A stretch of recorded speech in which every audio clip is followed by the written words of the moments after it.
Hi everyone! Welcome to Science. I'm Brianna from Sunrise Day Camp, Long Island. And I'm Amanda from Sunrise Day Camp, Long Island. And today we'll be showing you how to make oobleck and the science behind it. So before we begin, we'll go through the materials you'll need for this science experiment. The first thing that you need is cornstarch. Any brand works and you can get it from almost any grocery store. Then you'll also need water, which you could get from the sink, nothing fancy.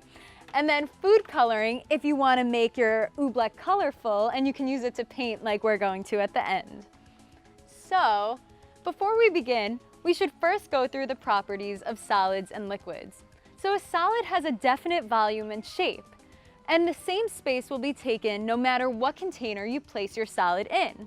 For example, if I get a rock and I put it in a bucket, it's not going to change its shape, or it won't take up any more space. However, if I take a liquid, that has a definite volume but not a definite shape, meaning any small force that I apply to the liquid will force it to change its shape. For example, if I jump into a pool, the water is going to surround me, and that's because I put pressure on the water and it's going to move to change its shape around me. So, the really cool thing about oobleck, it puts the oo in it, is that it will behave depending on where you apply pressure, and it will show properties of both solids and liquids, even though it's neither. Oobleck is a suspension. It's also known as a non-Newtonian fluid, which means it'll show properties of solids and liquids. So, depending on where we put the pressure, it'll change between the different properties. Something similar you might have seen is Play-Doh.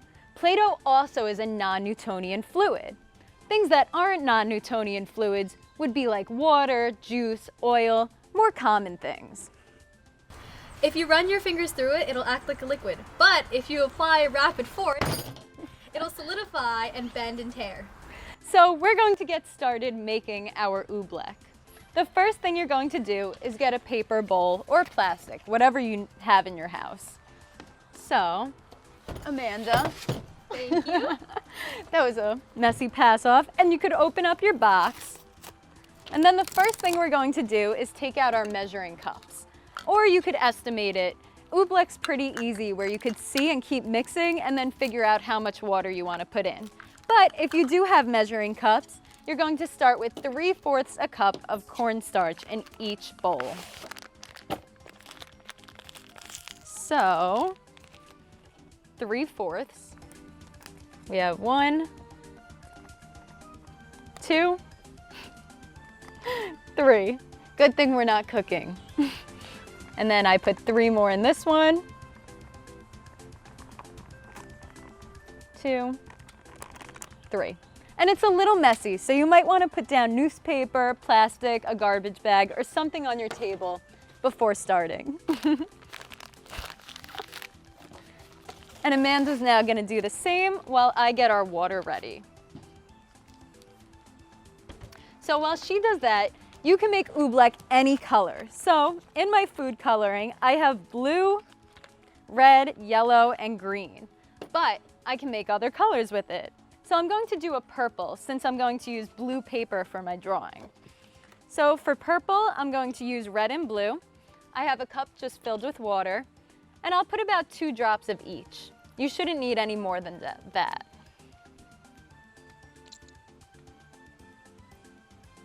And then I'm going to pick that up, take my spoon and mix my water so it turns the right color. And you might be able to see from here that's a purple, but you'll see more when we pour it into the cornstarch. And then Amanda is going to make some colors too. I also think I might make a yellow, so I'll use this one. How many drops? You could do about like 4, so if you have 2 colors, you could do 2 of each, and that'll be enough. It all depends on how bright you want the color. So I'm going to mix my colors, and now we're going to make our oobleck. So for the oobleck, for 3/4 a cup of cornstarch, you're going to put 1/2 cup of water. So I'm going to take my water, pour it into my cup, measuring cup, and then I'm going to dump it into my cornstarch. And then I'll take my spoon and I'll gradually start mixing it and you'll realize that it's going to start to turn into a solid as well as a liquid. So it might be harder to mix at points because it actually is showing properties of the solid. So you can keep mixing, and eventually you might want to use your hands. Amanda, you can put your water in. I'll give you the cup. I'm just going to put my purple in my other cornstarch. Perfect. Here you go. And then I'm going to keep mixing mine over here while Amanda adds water to hers. And you might end up needing a little bit more water. And if so, you can really just slowly add, because that's going to help it form into oobleck.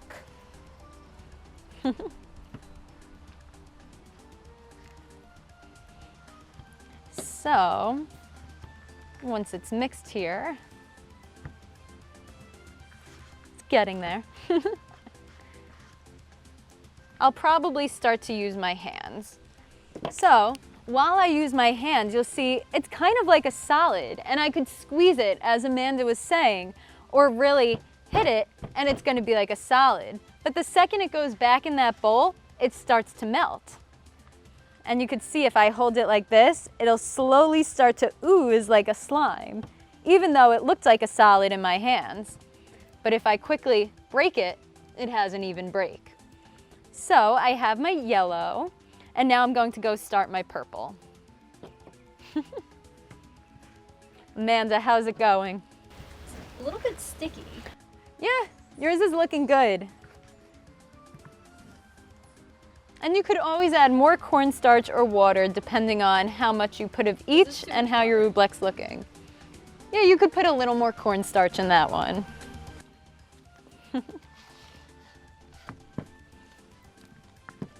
This one needs more water.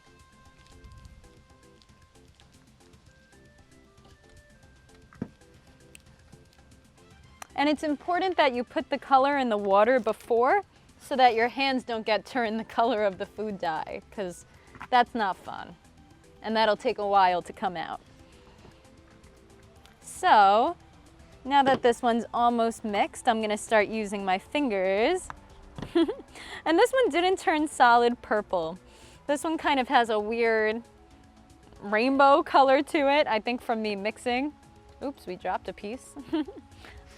Might add a little more water. How much water is the right amount? Well, you usually use half a cup, but sometimes you'll usually have to put a little more as you mix it in. So I would just do small amounts at a time. So I have my purple, and now we're going to start making our paintings. So I have my piece of paper. You can use any piece of paper you have at home. And what I'm going to do, since my oobleck, we can't paint with a solid, we have to paint with liquids. I'm going to hold it, but I'm going to let it melt in my hand, and I'll let it drip all over my paper. So it makes kind of an abstract art kind of look. And then eventually it'll harden, and then you'll have an oobleck painting. So I have my yellow, and I think that's enough of the yellow for this. Once again, you could roll it in a ball and it'll be like a solid, but then it'll melt. And then I have my purple, which I'm gonna take now, and I'm gonna let that one go on my painting too. And you could also finger paint with it. You could really do whatever you want. It's just fun to use. So, this is my masterpiece. It should go in a museum for sure. And I see Amanda's working on hers over there. And then I wouldn't pick it up until it dries, because eventually the water is going to evaporate out and you'll just have a nice solid on your paper that you can pick up and it'll be good to go. But we could all take a look. My masterpiece. Oh, and look at what Amanda's doing. She has a nice drizzle going. And then also, once it's on your paper, you could drag your finger through it and you'll see how it moves like a solid and a liquid at the same time, depending on where you put pressure. So the more pressure you put, it's gonna start to slowly turn into a liquid, and then it'll solidify again.